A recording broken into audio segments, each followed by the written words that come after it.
Hi everybody, welcome to our annual spring celebration. I'm Dr. Howe, the chair of the Department of Literature and Languages here at Marymount, and I am so proud to be hosting this unconventional celebration of you, your accomplishments, and your bright future. In normal years, whatever that means, we are, I think, right now witnessing the real contingency of what it means to be normal.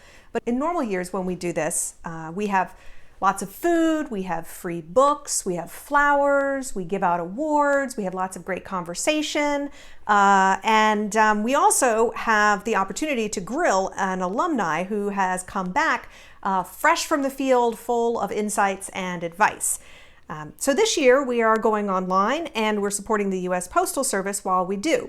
So expect happy things in the mail, chosen especially for each of you by your faculty.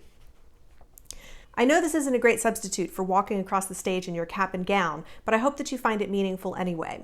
When I put out the call over email to our alumni requesting videos from them to celebrate you, to give you some advice and insight from years past, I was deeply moved to see the results. They flooded in. It reminds me that we are a community, even in, and maybe even especially in, times of crisis. Several of your faculty have put together congratulatory videos for you, and our featured alumni speaker, Ashley Tucker, from the class of 2016, is here in electronic form to share her wisdom about life after graduation.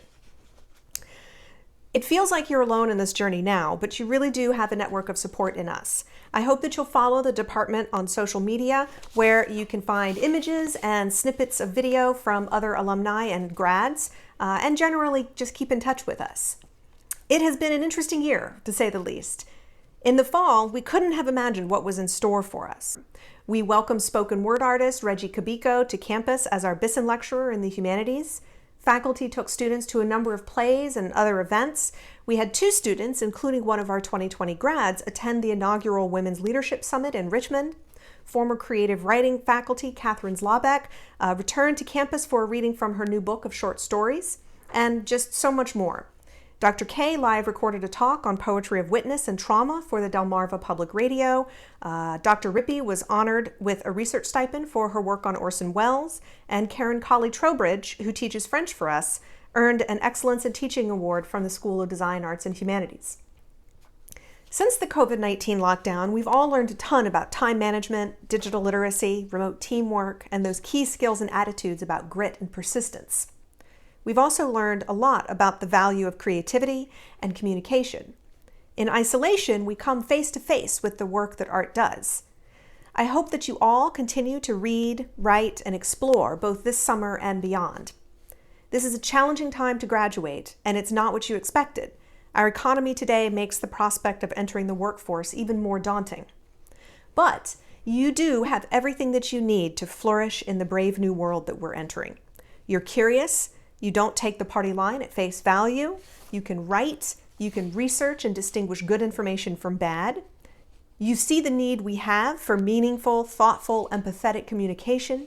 You're flexible and critical, and you can look at the world in creative, unconventional ways. I won't go into all of that though, because I really can't do it any better than the alumni that you'll see tonight.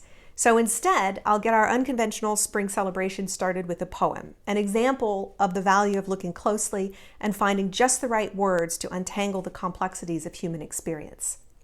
This is a poem by Mary Oliver, an American poet who died last year in January of 2019, and it's called Starlings in Winter. I chose it because it speaks to our reality now. We are individuals on our own, but also essential parts of a larger whole.